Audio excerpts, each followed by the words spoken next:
Olá, seja bem-vindo ao canal da Primeira Igreja Batista da Ilha das Flores.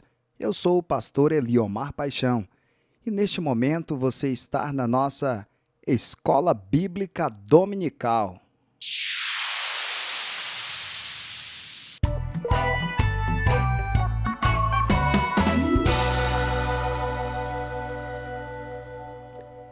E na nossa Escola Bíblica Dominical de hoje, nós vamos dar continuidade e também fazer o encerramento da lição 13, o estudo da segunda epístola do apóstolo João.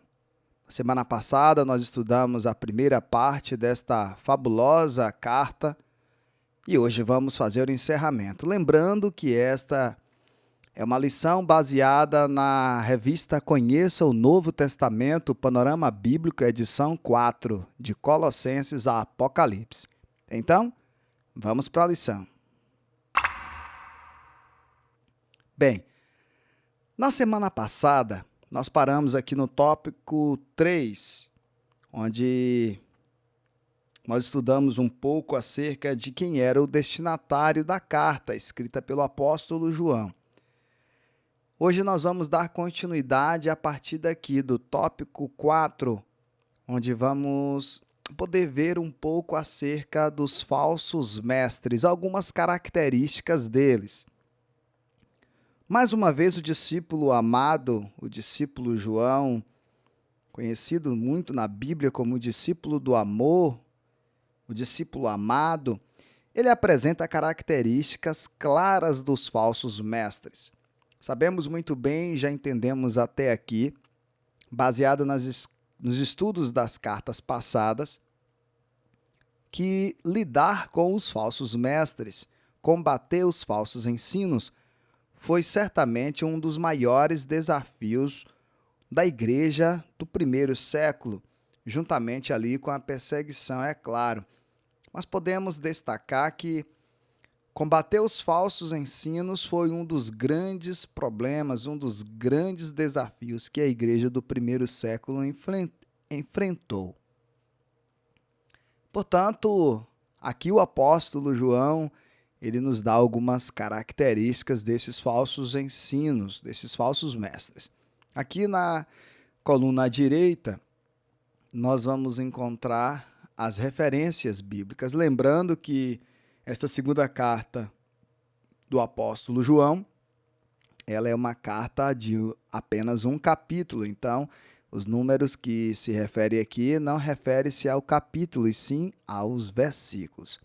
Quando lemos aqui 2 João 7, estamos nos referindo ao 7º versículo deste único capítulo. Então vamos lá. João disse que os falsos mestres estavam no mundo, espalhados pelo mundo. Olha, estão aqui no mundo. No versículo 7, nós podemos ver a expressão dele. De fato, muitos enganadores têm saído pelo mundo. Então, eles estavam no mundo. Segundo, João disse que eles são muitos. Ele começa dizendo, de fato, muitos são os enganadores, ou muitos enganadores têm saído pelo mundo. Então, aqui já vem as duas características, que eles eram muitos e que eles estavam pelo mundo.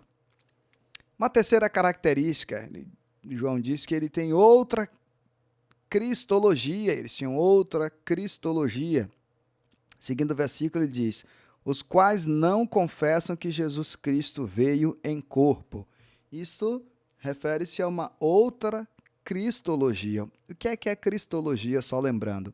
Cristologia é o estudo sobre a pessoa de Cristo Jesus, ou estudo sobre Cristo, estudo sobre a doutrina de Cristo, algo nesse sentido.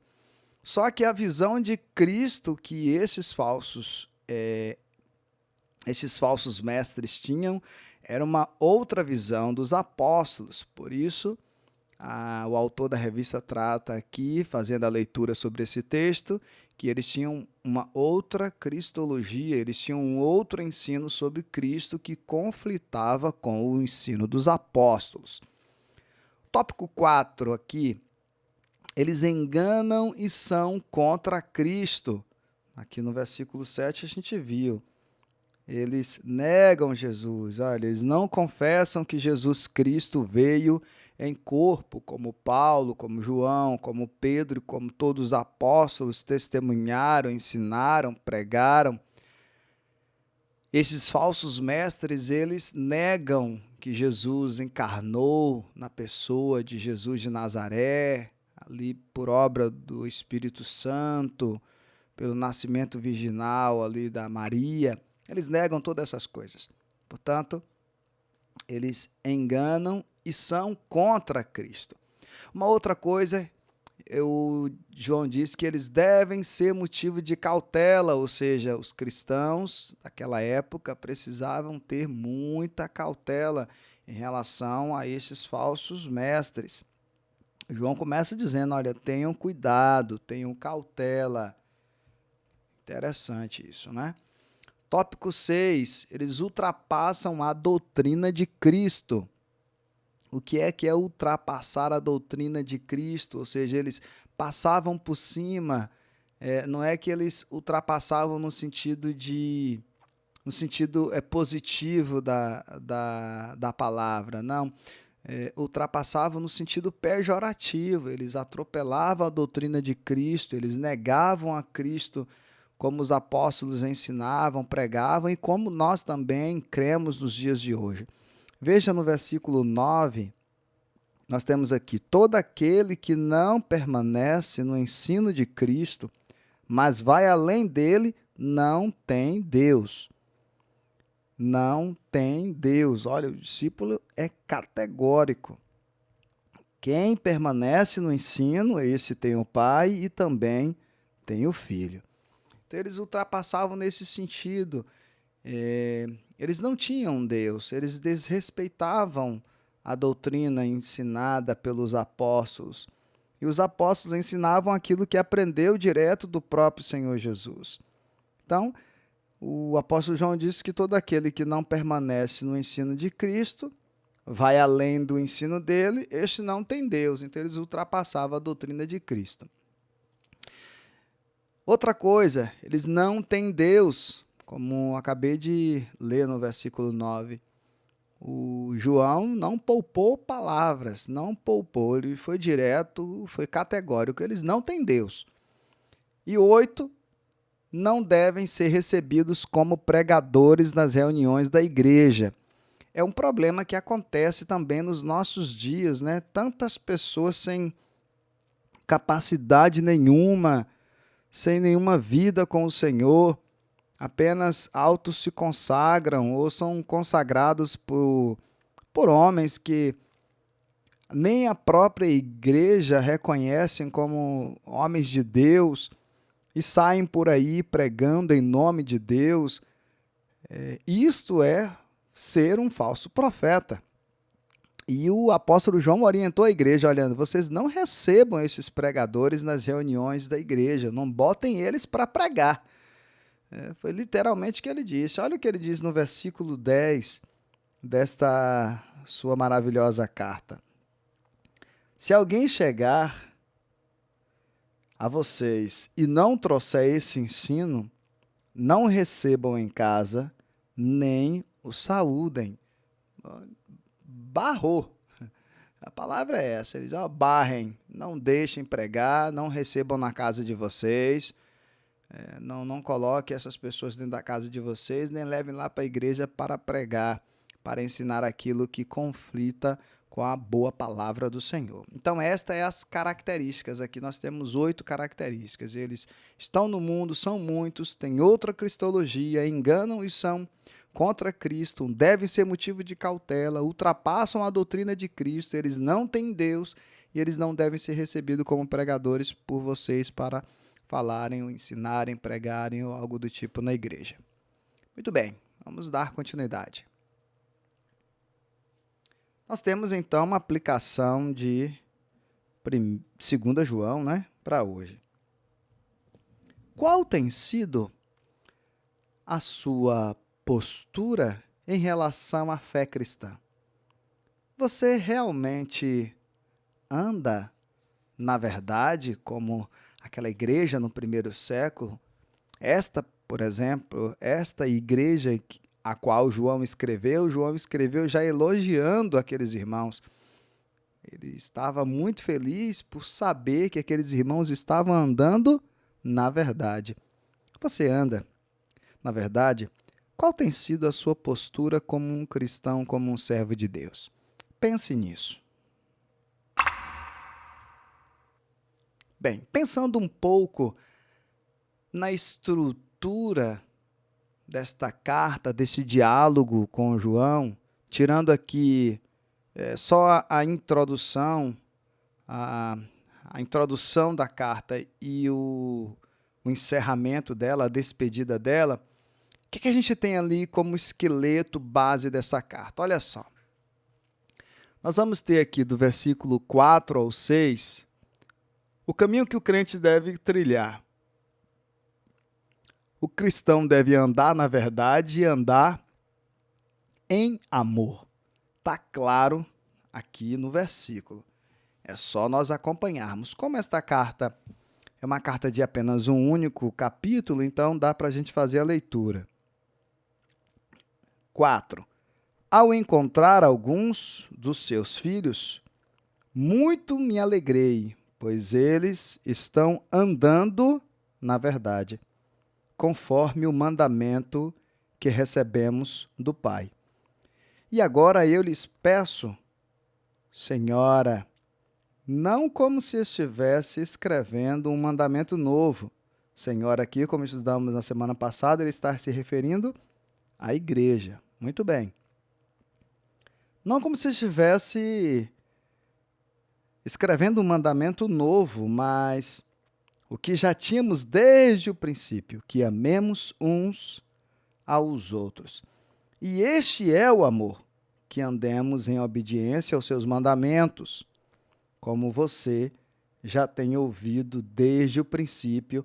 O mandamento é este, que vocês andem em amor. Este é, então, o caminho do cristão, é o caminho do crente, andar na verdade e andar em amor.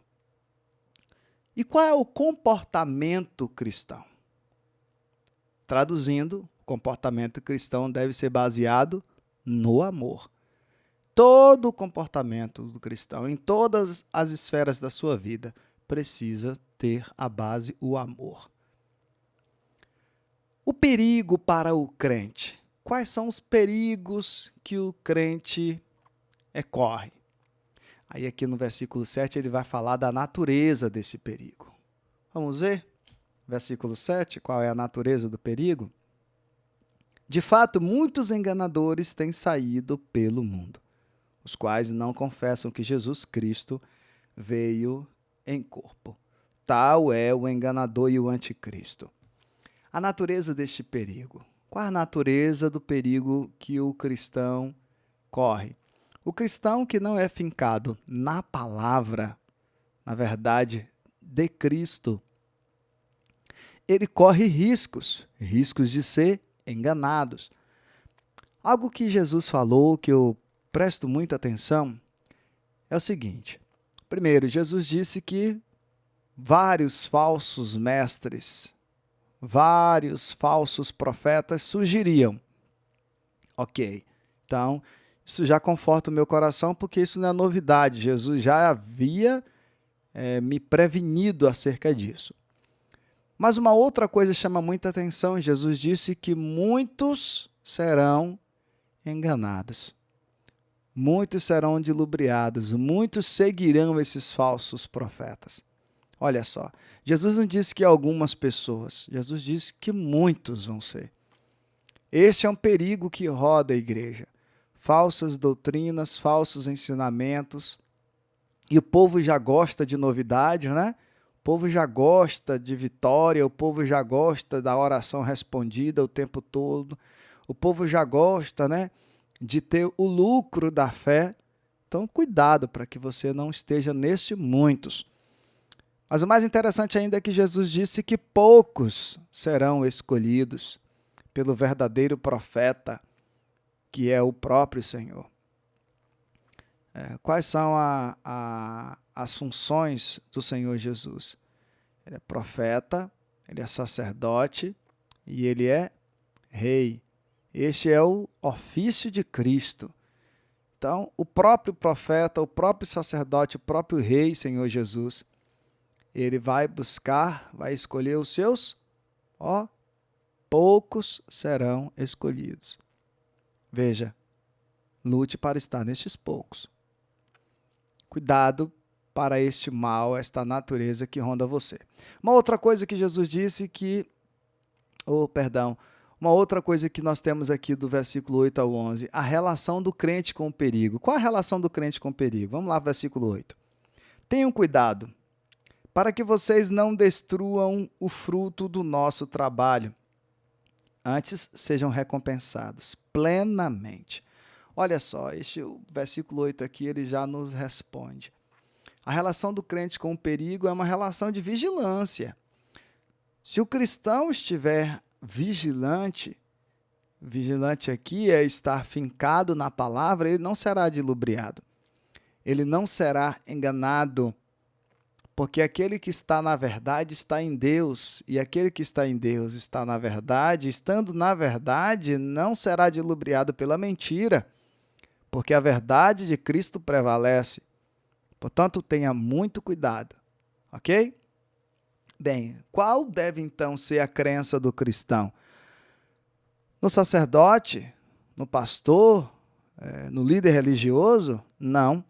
A crença do cristão deve ser no Cristo do sacerdote, no Cristo do pastor, no Cristo do religioso, do líder religioso, e não no líder. Isso é importante. Então, a fé, a obediência, a crença tem que estar no Cristo. Em todas essas coisas, nós temos o amor a Cristo exercido com sabedoria, para não cair nas ciladas dos falsos mestres. Portanto, aquele que ama verdadeiramente a Cristo e exerce sabedoria, a sabedoria que vem do céu, que é diferente da inteligência humana. Inteligência e sabedoria são duas coisas totalmente diferentes. Certamente, aquela pessoa que é sábia, eu já disse isso e vou repetir, a pessoa que é sábia, ela pode ser inteligente, mas nem todo inteligente é sábio. Porque se você quiser ser inteligente, o que é que você deve fazer? Estudar muito, ler muito.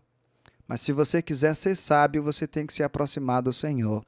Porque é através da sua palavra que a sabedoria vem do alto dos céus. É Deus que coloca a sabedoria no coração do homem. O próprio apóstolo Paulo diz que a sabedoria de Deus, olha só, aos olhos do homem ela é louca. E se a sabedoria de Deus é louca, preste bem atenção no que eu vou lhe dizer, a loucura de Deus é maior do que a sabedoria humana. Entendeu o que eu quis dizer? Portanto, fique com a sabedoria, vá para a palavra, busque a leitura, busque a consagração, porque você será inteligente, mas também será sábio. E nem todo inteligente é sábio, mas é possível que o sábio seja inteligente. Muito bem. Aí o João tem uma linguagem própria aqui para falar algumas questões, baseada nisso aqui, né? Do amor a Cristo, da sabedoria, do caminho do crente, do perigo que ronda o cristão. Então ele tem toda uma fala, tem toda uma linguagem para falar aqui. Nessa estrutura a gente vai perceber. E aí ele usa algumas palavras bem categóricas. Do versículo 1 ao 4, que permanece a palavra verdade. Ele vai instruir o cristão a andar na verdade, permanecer na verdade. No versículo 2 e no versículo 9, nós vamos encontrar a palavra permanecer com muita força. Olha só. Versículo 2, ele vai dizer: por causa da verdade que permanece em nós e estar conosco para sempre. Aí no versículo 9, ele vai dizer: todo aquele que não permanece no ensino de Cristo, mas vai além dele, não tem Deus. Viu? A palavra permanecer. Aí no versículo 3, no versículo 4 e no versículo 9, vai aparecer a palavra Pai.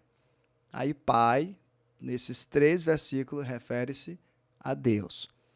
Ele vai falar de Filho, versículo 3, versículo 9, refere-se ao Senhor Jesus.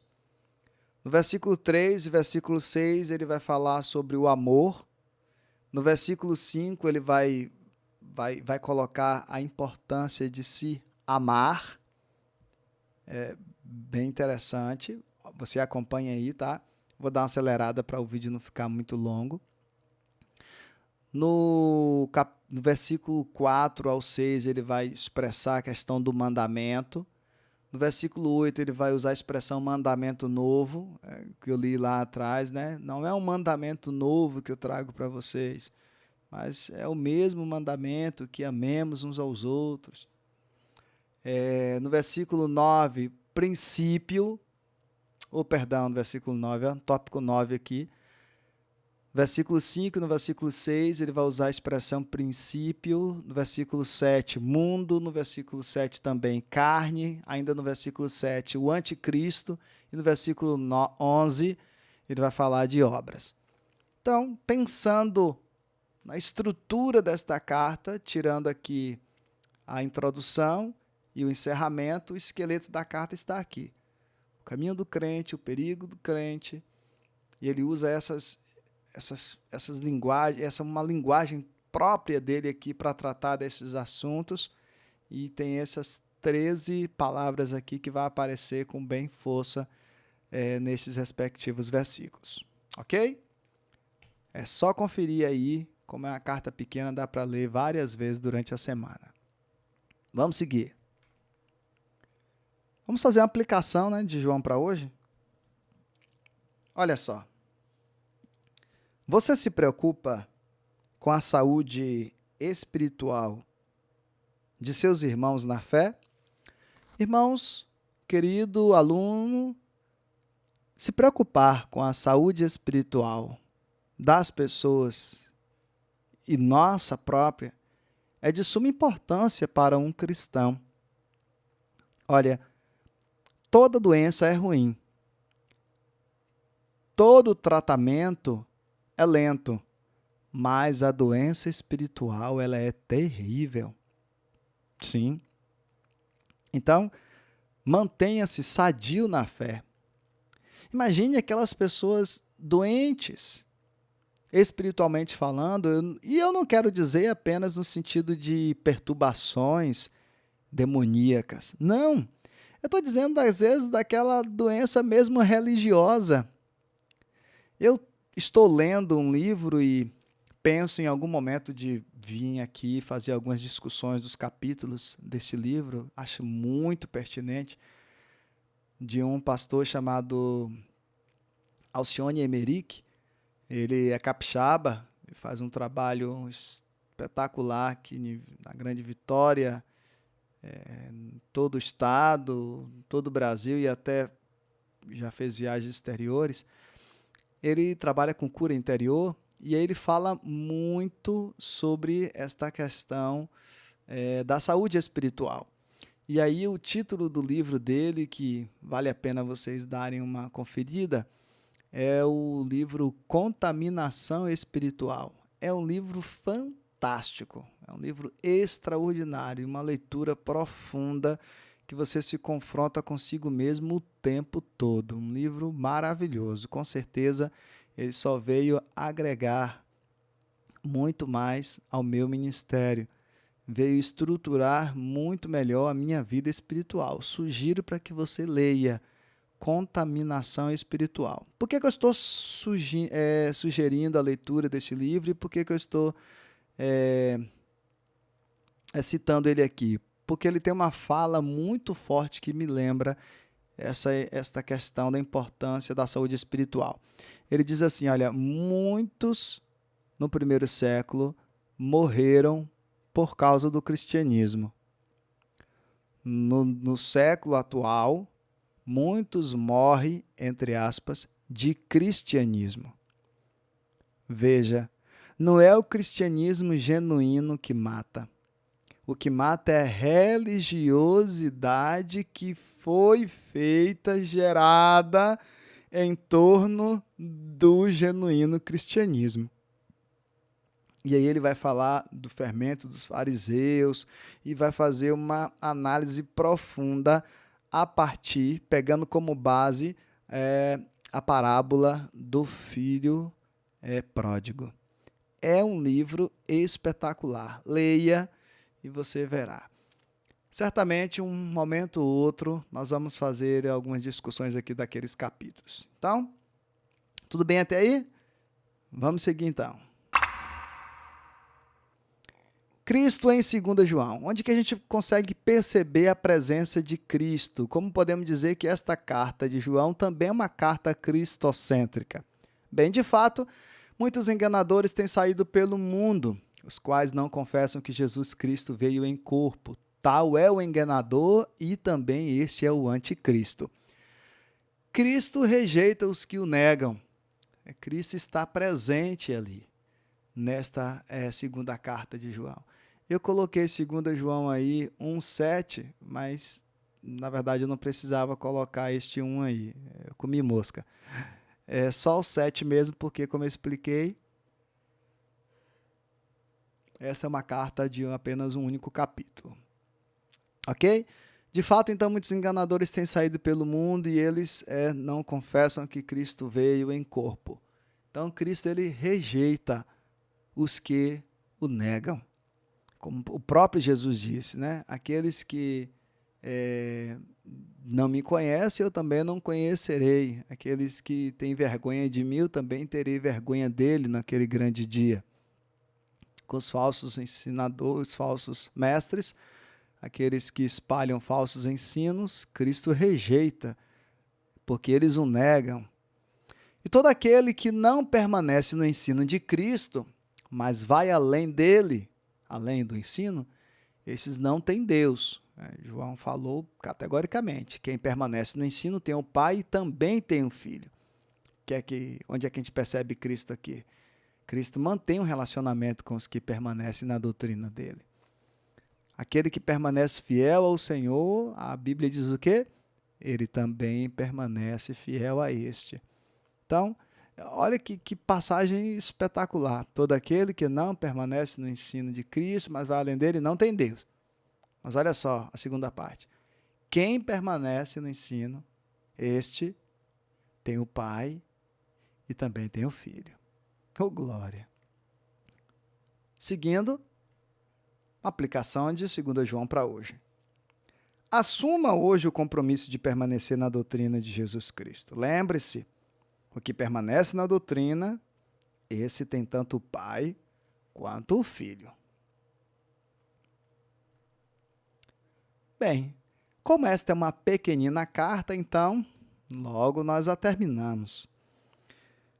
Pensando em uma conclusão, esta segunda carta de João ela é breve, mas ela é de conteúdo espetacular, é uma carta profunda. A síntese da mensagem é a seguinte: apegue-se a Cristo e afaste-se dos falsos mestres. Afaste-se dos falsos ensinos. João e todos os demais discípulos aconselharam a igreja a andar na verdade, a permanecer firme na doutrina dos apóstolos. Por quê? Porque os apóstolos permaneceram firmes na doutrina que Cristo passou para eles e eles agora estavam passando para os seus discípulos, né? Os apóstolos também tiveram discípulos depois e assim sucessivamente até os nossos dias. Por isso, nós hoje somos discípulos e somos discipuladores. Também precisamos gerar outros discípulos e assim sucessivamente. Então, nós concluímos desta carta assim. É uma carta pequenina, mas é uma carta gigantesca quanto ao tamanho e à profundidade, relevância do que ela pode contribuir para nós, mesmo 20 séculos depois de ter sido escrita. Olha só, se você não fez a devocional nesta segunda carta do apóstolo João, está aqui. Você pode olhar, pegar as referências os dias e fazer as suas reflexões. Caso você já tenha feito, você então já parte para a terceira carta, que é a carta que vamos estudar no próximo domingo. Então está aqui a devocional, a planilha de devocional para a terceira João. Bem, agora é aquele nosso momento da nossa autoavaliação, momento de brincarmos um pouco, descontrair e ver aquilo que a gente conseguiu absorver. Então, quero te convidar para a nossa dinâmica Os Bereanos.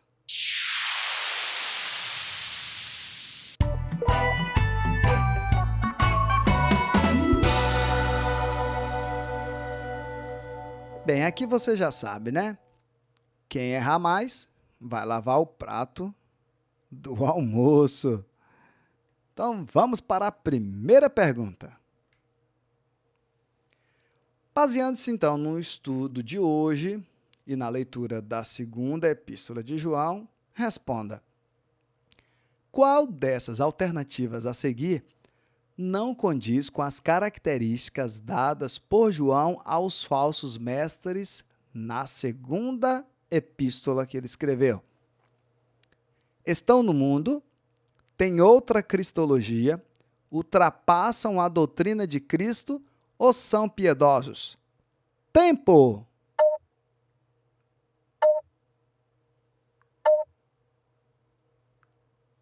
São piedosos. Segunda pergunta. Em 2 João, do versículo 4 ao 6, qual foi a principal orientação que João deu aos cristãos? Andar pregando por onde fossem, andar na verdade e em amor, andar fazendo discípulos ou andar na justiça divina? Tempo!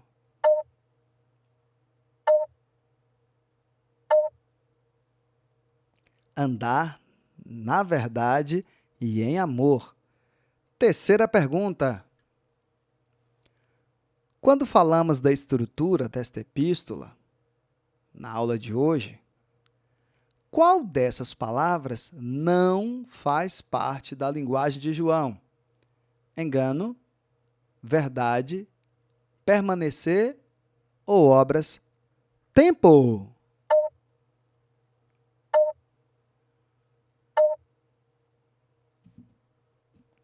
Engano. Quarta pergunta. Qual dessas características refere-se aos falsos mestres, enganadores e anticristo, relatado por João em 2 João 7? Consolam os cristãos na perseguição, não confessam Jesus vindo em carne, combatem os falsos ensinos ou confessam Jesus vindo em carne? Tempo!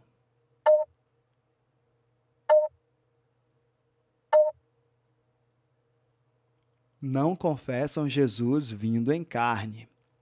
Quinta pergunta. De acordo com o que João disse em 2 João 9, o que acontece com todo aquele que ultrapassa a doutrina de Cristo e não permanece nela? Ele se torna um fariseu, ele se torna um profeta, ele não tem Deus, ele se torna superior a Salomão. Tempo!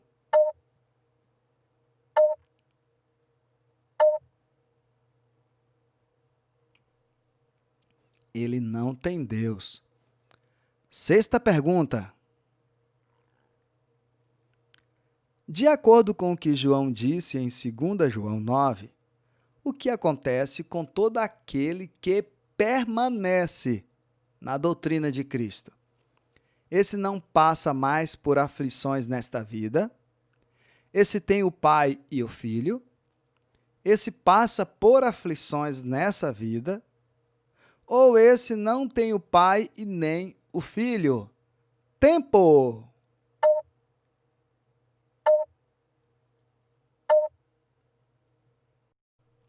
Esse tem o Pai e o Filho.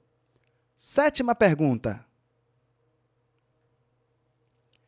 Qual foi a orientação de João à igreja, caso chegasse alguém até eles que ensinasse algo contrário ao que os apóstolos haviam ensinado? Baseado em 2 João 10. Prestem atenção em tudo que ele disser, recebam em sua casa e o saúdem, alimente-o e hospede-o na igreja, não o recebam em casa nem o saúdem. Tempo!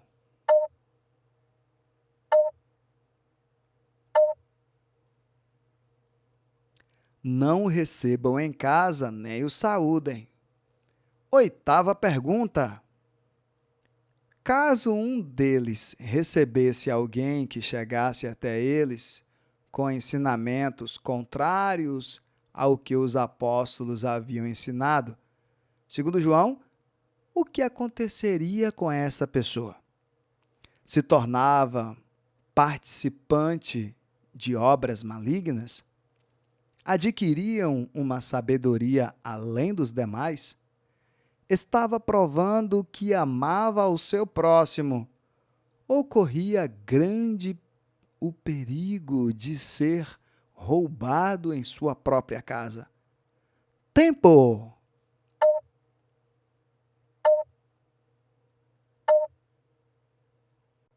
Se tornava participante de obras malignas.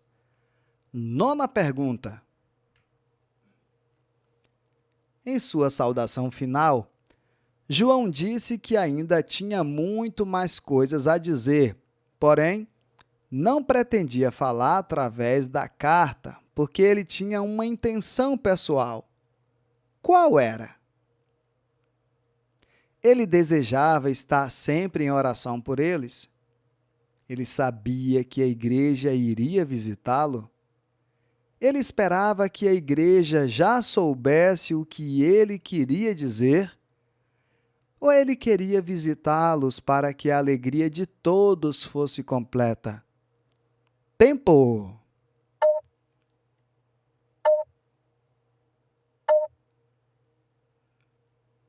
Ele queria visitá-los para que a alegria de todos fosse completa. 10ª e última pergunta. No último versículo da epístola, João disse: os filhos da sua irmã eleita enviam saudações. 2 João, versículo 13. De quem João estava falando? Dos filhos de uma irmã eleita ao diaconato na igreja? Dos cristãos que estavam com ele na igreja que ele estava quando escreveu a epístola? Dos primos deles que congregavam com João? Ou dos filhos dele próprio que estavam saudando aqueles irmãos? Tempo!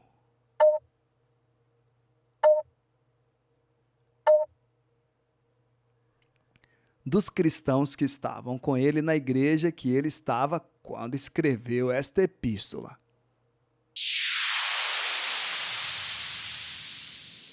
Pronto, meu querido aluno. Por hoje é só.